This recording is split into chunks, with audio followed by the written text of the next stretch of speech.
What is your first and last name? Cheryl Fry, Where are you from? Clearwater, Florida. And where were you on 9/11/2001?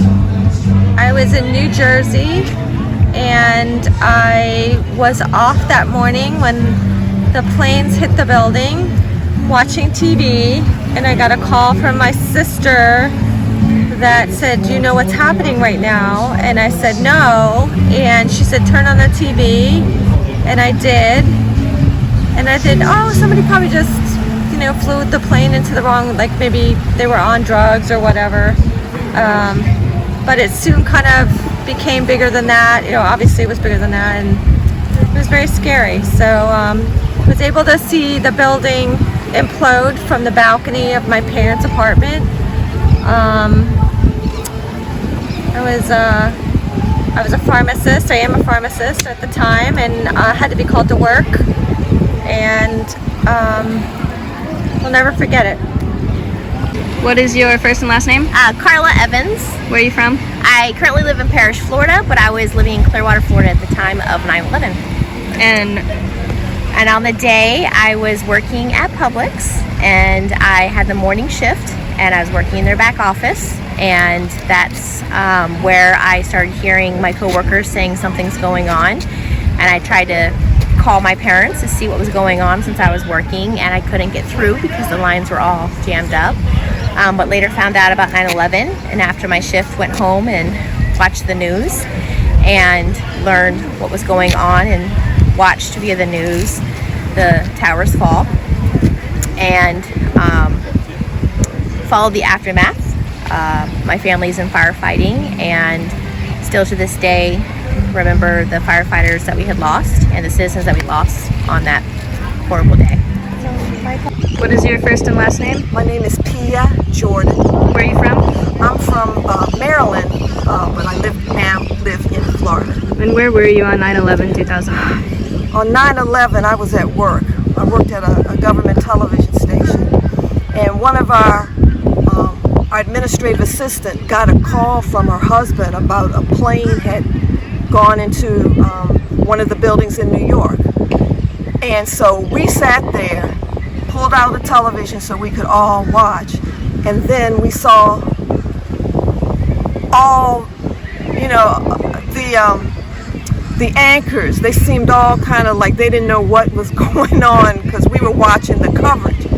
Then I believe we saw when the second plane went into the building, the other World Trade Center, and then they said there was a plane missing, and then in my mind I'm going, okay, where's this plane that they don't know, and where is it gonna hit?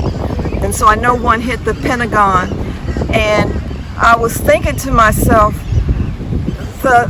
if they're hitting where our money source, World Trade Center, the Pentagon, which is our military strength, next I guess it would be the White House or the Capitol. But as we know, the people on that plane, which is so sad, they overpowered whoever was trying to take over the plane, and they crashed in Pennsylvania. So basically I was there just sitting watching, and my kids were in school, but I thought the best place for them was to stay in school, so I wasn't going to go pick them up because we didn't know what was going on in the world at that time. What is your first and last name? My name is Dr. Basha Jordan Jr. And where are you from? from Baltimore. And where were you on 9/11/2001? 9/11, I was in my home in Randallstown, which is about 7 miles from Baltimore. I owned a ranch out there where I raised horses, and I was just getting up out of my bed, and I had a television in the bedroom. I turned the television on, and I saw this plane fly into the World Trade Center. I couldn't believe it. So I turned the volume up, and the news reporters were on there talking about what was going on. I was totally devastated.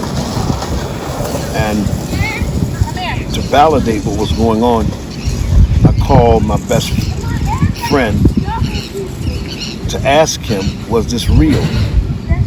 and he said he was watching on television as well. And then another plane came in and flew into this building. And my heart went out to the people who were in the building, and I'm thinking, will these terrorists come to where we are? And so they were saying that the terrorists had also, that they were going into the Pentagon, and I knew at that moment that America was in trouble. And so I just started praying for America. And I was hoping that the White House or the Capitol wouldn't be next.